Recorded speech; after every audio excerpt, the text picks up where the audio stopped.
शरीरमा चाहिँ मेन भूमिका मेरुदण्डले खेले जस्तो हाम्रो बिल्डिङ स्ट्रक्चरमा चाहिँ मेन भूमिका चाहिँ कलम लाइक गर्छ so hello everyone welcome to my mini blog if you don't know me I am plus two भन्दाखेरि आज चाहिँ म हजुरहरूलाई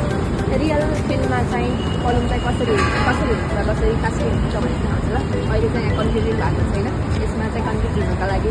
होमवर्क गरेर आइसकेपछि बल्ल मात्र कन्फ्युज हुन्छ आज चाहिँ म हजुरहरूलाई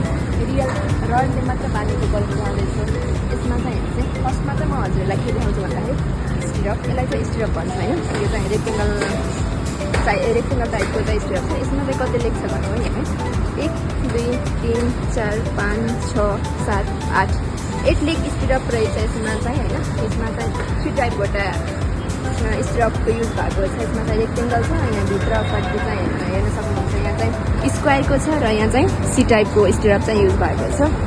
सो यसमा चाहिँ अब अहिले चाहिँ मैले हजुरलाई मेन बुझ्नुपर्ने भनेको चाहिँ ल्यापिङ हेर्नु यहाँ चाहिँ यो 25 mm को रडमा चाहिँ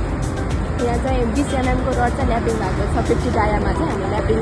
डेभलपमेन्ट लेन्थ भनेको चाहिँ 50 डायामा हुनुपर्छ यसरी चाहिँ हाम्रो ल्यापिङ भएको छ यसमा भएको छ अनि यसमा भएको छ हेर्न सक्नुहुन्छ यो भनेको चाहिँ हाम्रो अब बन्दी गरेको 800 को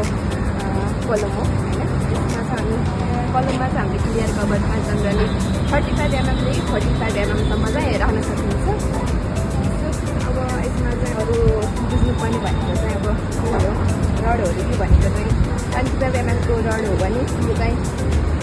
20 mm को रड चाहिँ युज भएको छ यसरी चाहिँ हाम्रो चाहिँ बिल्डिङमा चाहिँ यसको चाहिँ मेन भूमिका हुन्छ थ्याङ्क यू आजलाई चाहिँ बाई बाई